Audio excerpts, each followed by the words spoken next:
You're tuning into Black and White Sports on YouTube. The no-holds-barred truth on sports. The main event starts now. All right, Black and White Sports supporters, we're going to talk about the New England Patriots and what they may end up doing with the number 3 overall pick. And depending on how you feel, what side of the fence you're on, if you're a Patriots fan, it's maybe your worst nightmare.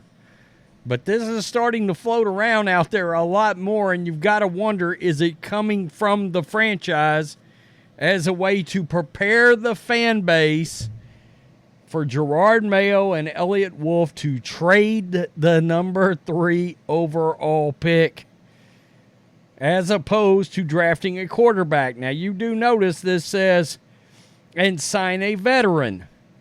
Now, I don't know how a lot of people feel about them trading the number 3 overall pick. I actually don't hate it because this team is so devoid of talent on the offensive side of the ball that if you draft a rookie quarterback in there, unless you do some serious business in the rest of the draft and in free agency, that quarterback could be in for a tough go. And that goes for any veteran quarterback, including a good quarterback. Look, I think if you went out and signed Kirk Cousins or signed Baker Mayfield, well, unless you intend on bringing Mike Evans with Baker Mayfield and signing some more dudes, because, Tampa's got weapons.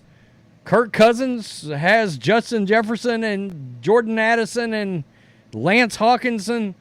Unless you plan on bringing back real talent and getting some guys on the offensive line, it doesn't matter what, not to quote The Rock, but it doesn't matter who you've got as your quarterback, because they can't throw the ball to themselves. They can't, even though I think Lamar Jackson tried during that playoff game. The Patriots still have over 2 months until they have to make a decision on what they want to do with the number 3 overall pick. But some in the league believe there are early indications on what they might do with it. Quote, people around the league think the Patriots are open to moving their top selection in the 2024 NFL Draft, finding a quarterback in free agency instead. ESPN's Dan Graziano reported Saturday. He's not the only one bringing this up. It's a lot of the Patriot pundits are talking about this, and a lot of New England radio is talking about this. This is coming from somewhere. All right, now, I would be aware of exactly how much, was actually obtained for the number 3 overall pick when the Niners traded up for Trey Lance. The Patriots could get some real assets back here if they decided to do this. If the Patriots are shopping the pick, 2 teams to, quote, keep an eye on are the Falcons and the Vikings, according to Dan Graziano.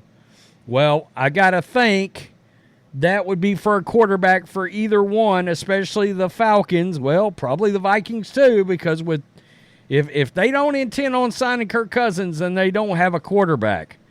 What the Patriots do with the number 3 overall pick will mark the first big decision for Elliott Wolf, who will reportedly be the team's chief decision maker for the roster. While Wolf has never been a lead decision maker before, he's held a high-ranking executive role with 2 different organizations, but between the 12 seasons he worked as a high-ranking member of the Packers and Browns front offices, those teams only traded down from their first-round pick twice. Of course, this is an entirely different circumstance. This is the first time Wolf will reportedly get final say. The Patriots can select their possible franchise quarterback of the future with the number 3 overall pick. Caleb Williams, nope, I'd pass. Drake Maye, maybe. Jayden Daniels, probably, have been projected to be a top three picks in this spring. But it's evident that they have several other holes to fill, which a trade down from the picks could help address.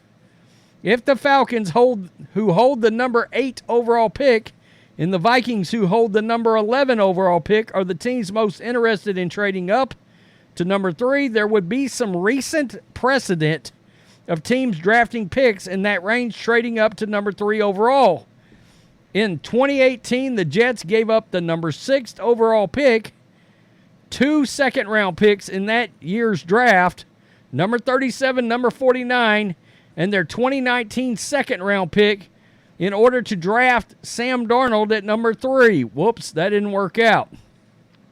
As for what it would cost the Vikings to move up to 3, the 49ers gave up the number 12 pick overall, plus 2 future first-round picks and a third-round pick to get the 3rd overall pick in 2021. I'm going to tell you, if they get a chance to get three potential number 1 picks for that, I'm not sure you have to think about that. You just move out of it. Similar trade pack, although I will say this, those having 3 second-round picks in one draft, look, you get your starters in this league, a lot of them, in the second round. The fact is, most teams only have a top first-round grade on about the first 15 to 20 picks.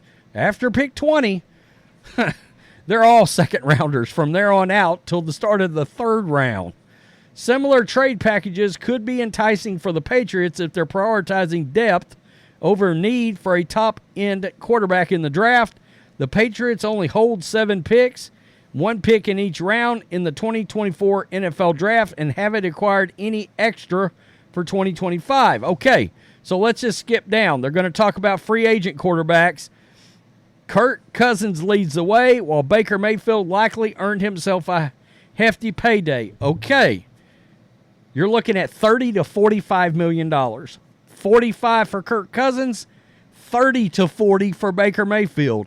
Again, who's going to protect both of them? Who are they throwing the ball to? I mean, because both of them are used to having real threats, real weapons on offense. You could sign either one of them. It could potentially be a disaster. Beyond Cousins and Mayfield, Ryan Tannehill, Gardner Minshew, and Jacoby Brissett headlined the rest of the notable veteran quarterbacks groups. And then they talk about Van Pelt. So let's talk about that, because I said the other day, the one that makes the most sense, 2 things. Keep Mac Jones, keep him as a backup. Sign Jacoby Brissett because of the connective tissue with Alex Van Pelt. Now, you still got to make some signings and some draft picks on the offensive side of the ball, because whether it's Mac Jones or whether it's Jacoby Brissett, they got to throw the football to somebody. Who's it going to be?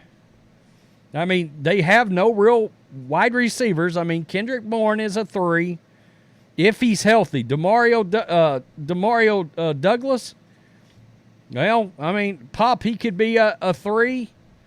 If he matured real quick, maybe a 2. But you'd ideally like for him to be a 3rd or a 4. They've got no real 1 and 2 on this team, which is a major problem. It's a major, major problem. So it doesn't matter whether they decide to draft a quarterback, sign one in free agent, whatever they decide to do. None of that matters. If they don't fill out the rest of the roster, which is why they would look to trade down on the offensive side of the ball, none of it matters. I mean, you're going to draft a quarterback, he's going to be Mac Jones. I don't care how much talent he's got. I mean, they'll get destroyed again, and then the confidence will be gone, yada, yada, yada, right? They need a lot of help, a lot. It's the worst offensive roster in the league outside of probably only the Carolina Panthers. Well, you saw that record. Tell me what you think. Peace. I'm out. Till next. Thanks for watching the show. Be sure to like, comment, and subscribe. Be sure to tune in next time on Black and White Sports.